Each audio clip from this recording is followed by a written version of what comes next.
ನಮ್ಮಲ್ಲಿ ಲೋಕಸಭಾ ಸದಸ್ಯರಾಗಿದ್ದು ಚಿಕ್ಕಬಳ್ಳಾಪುರದ ಪತ್ರಕರ್ತರ ಭವನದಲ್ಲಿ ಕಾಂಗ್ರೆಸ್ ಸ್ಥಳೀಯ ಮುಖಂಡರಿಂದ ಸುದ್ದಿಗೋಷ್ಠಿ ನಡೆಸಿದರು. ಮಾಜಿ ಸಂಸದ ವೀರಪ್ಪ ಮೊಯ್ಲಿ ಅವರು ಬರೆದಿರುವ ಪುಸ್ತಕ ಬಿಡುಗಡೆಯ ಬಗ್ಗೆ ಮಾಹಿತಿ ನೀಡಿದರು. ಇನ್ನು ಚಿಕ್ಕಬಳ್ಳಾಪುರ ನಗರಾಭಿವೃದ್ಧಿ ಪ್ರಾಧಿಕಾರದ ಅಧ್ಯಕ್ಷರಾಗಿ ಕೇಶವರೆಡ್ಡಿ ಅವರನ್ನು ನೇಮಿಸಿರುವ ಸರ್ಕಾರದ ಕ್ರಮದ ಬಗ್ಗೆ ಸುದ್ದಿಗಾರರು ಕೇಳಿದ ಪ್ರಶ್ನೆಗೆ ನಂದಿ ಎಂ ಆಂಜಿನಪ್ಪ ಗೌರಿಬಿದನೂರು ತಾಲೂಕಿಗೆ ಸೇರಿರುವ ಕೆಎನ್ ಕೇಶವರೆಡ್ಡಿ ಪ್ರಸ್ತುತ ಜಿಲ್ಲಾ ಕಾಂಗ್ರೆಸ್ ಅಧ್ಯಕ್ಷರೂ ಆಗಿದ್ದಾರೆ. ಆದರೂ ಅವರನ್ನು ಚಿಕ್ಕಬಳ್ಳಾಪುರದ ನಗರಾಭಿವೃದ್ಧಿ ಪ್ರಾಧಿಕಾರದ ಅಧ್ಯಕ್ಷರಾಗಿ ನೇಮಿಸಿರುವ ಸರ್ಕಾರದ ಕ್ರಮ ಸರಿಯಿಲ್ಲ ಎಂದು ಆಂಜಿನಪ್ಪ ಹೇಳಿದರು. ಮಟ್ಟದವ್ರಿಗೆಲ್ಲ ಮಾಡಿ ಅದನ್ನು ಸಿಸ್ಟಮಲ್ಲಿ ಹಾಕಿಬಿಟ್ಟಿದ್ದಾರೆ. ಇನ್ನೂ ಸರ್ಕಾರಕ್ಕೆ ಕಳಿಸ್ತಿರೋ ಇಲ್ಲೋ ಆ ಕೆಲಸ ಅವರು ಯಾರು ಮಾಡಬೇಕು ಅವ್ರು ಮಾಡಬೇಕು. ಇದು ನಾವು ಮಾಡಿರೋ ಕೆಲಸ. ಇದು ಆಕಸ್ಮಿಕವಾಗಿ ಆಗಿರ್ತಕ್ಕಂಥದ್ದು. ಅದು ನಾನು ಕೇಶವರೆಡ್ಡಿ ಅವರು ಕ್ವಶನ್ ಮಾಡಿದೆ, ಇದು ಸರಿನಾ ಆಗಿರೋದು? ನೀವು ಈ ಥರ ನಮ್ಗೆ ಹೇಳ್ಕೊಂಡು ಈ ಥರ ಎಲ್ಲ ಮುಗಿದ ಮೇಲೆ ಪಾರ್ಲಿಮೆಂಟ್ ಆದಮೇಲೆ ಆಗೋದು ಅಂತ ಹೇಳ್ಕೊಂಡು ಅದ್ರ ಜೊತೆ ನಾನು ಒಂದು ಪಾಯಿಂಟ್ ಹೇಳಿದೆ. ನೀವು ಹಿಂದೆ 13ರಲ್ಲಿ ನಮ್ಗೆ MLA ಸೀಟ್ಸ್ ತಪ್ಪಿದಾಗ ರಾಜಕೀಯದಲ್ಲಿ ಇಲ್ಲದೋ ಇರೋರು ಕೊಟ್ರಿ, ಅವಾಗ ನೀವು MLC ಮಾಡ್ತೀವಿ ಅಂತೇಳಿ. ಅಲ್ಲ, ಇದು ವೈಯಕ್ತಿಕ ಒಂದು ಪಾಯಿಂಟ್ ಸೇರಿ ಹೇಳ್ತೀನಿ, ತಪ್ಪು ತಿಳ್ಕೊಬೇಡಿ. ಆವಾಗ ಈ ರೀತಿ ಆಯಿತು ಮೋಸ ನಮಗೆ.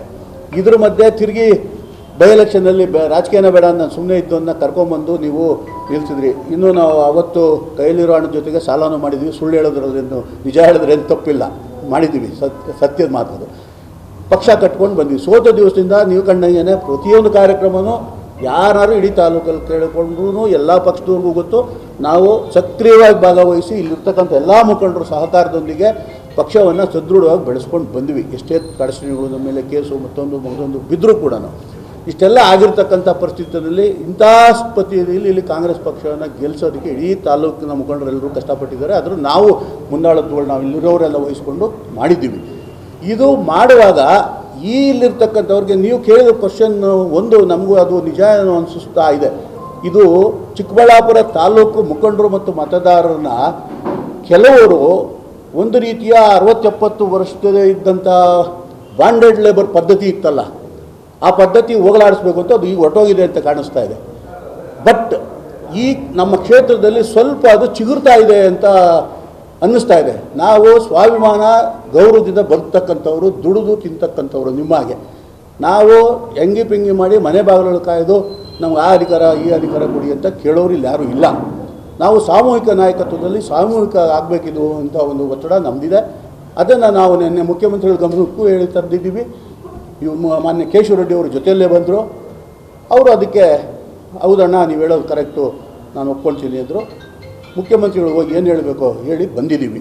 ಇದ್ರ ವಿಚಾರ ನಮ್ಗೆ ಇವತ್ತು ಏನು ಚಿಕ್ಕಬಳ್ಳಾಪುರ ಪ್ರಾಧಿಕಾರದ ಅಧ್ಯಕ್ಷರನ್ನಾಗಿ ಶ್ರೀಯುತ ಕೇಶವರೆಡ್ಡಿ ಅವರನ್ನು ನಾಮನಿರ್ದೇಶನ ಮಾಡಿದೆ ಅಂತ ನಾವು ಪತ್ರಿಕೆಗಳಲ್ಲಿ ನೋಡಿದ್ದೀವಿ, ಓದಿದ್ವಿ. ಮತ್ತು ಸನ್ಮಾನ್ಯ ಮುಖ್ಯಮಂತ್ರಿಗಳು ಆದೇಶ ಹೊರಡಿಸಿರುವಂಥ ಸಹಿ ಮಾಡಿರುವಂಥ ದಾಖಲೆಯನ್ನು ಸಹ ನಾನು ನೋಡಿದ್ದೇನೆ. ಅವರು ಜಿಲ್ಲಾ ಕಾಂಗ್ರೆಸ್ ಅಧ್ಯಕ್ಷರಾಗಿದ್ದಾರೆ. ಅವರು ಗೌರಿಬಿದನೂರಿಗೆ ಸೀಮಿತವಾದಂಥವರು, ಏನು ಅಧಿಕಾರವನ್ನು ಪಡೀಲಿಕ್ಕೆ ಅಲ್ಲಿ ಪ್ರಾಧಿಕಾರ ಇದೆ, ಗೌರಿಬಿದನೂರು ಅಭಿವೃದ್ಧಿ ಪ್ರಾಧಿಕಾರ. ಸೊ ಅಲ್ಲಿ ಅವರು ಆಗಲಿಕ್ಕೆ ಸೂಕ್ತ ಇದ್ದಾರೆ. ಸೊ ಇಲ್ಲಿ ನಾವು ಸುಮಾರು 45 ವರ್ಷಗಳಿಂದ ಕಾಂಗ್ರೆಸ್ ಪಕ್ಷದಲ್ಲಿ ಸತತವಾಗಿ ದುಡಿದು ಸುಣ್ಣ ಆಗಿದ್ದೀವಿ.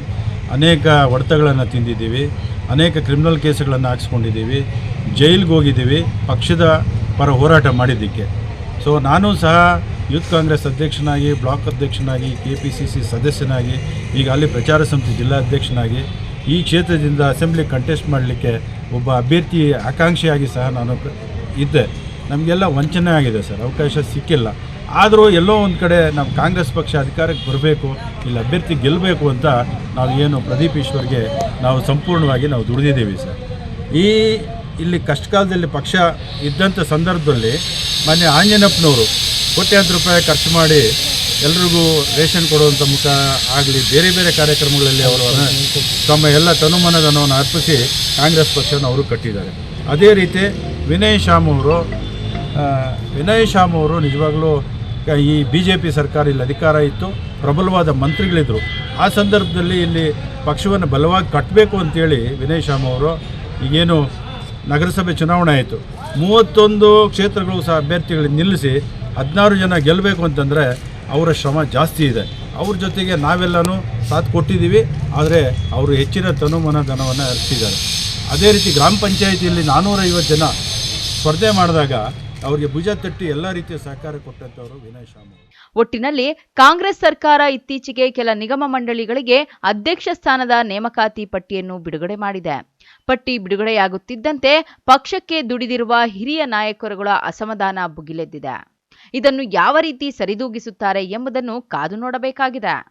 ಕಳವಾರ ಅರುಣ್, ಎಂಎಂಟಿವಿ ನ್ಯೂಸ್, ಚಿಕ್ಕಬಳ್ಳಾಪುರ.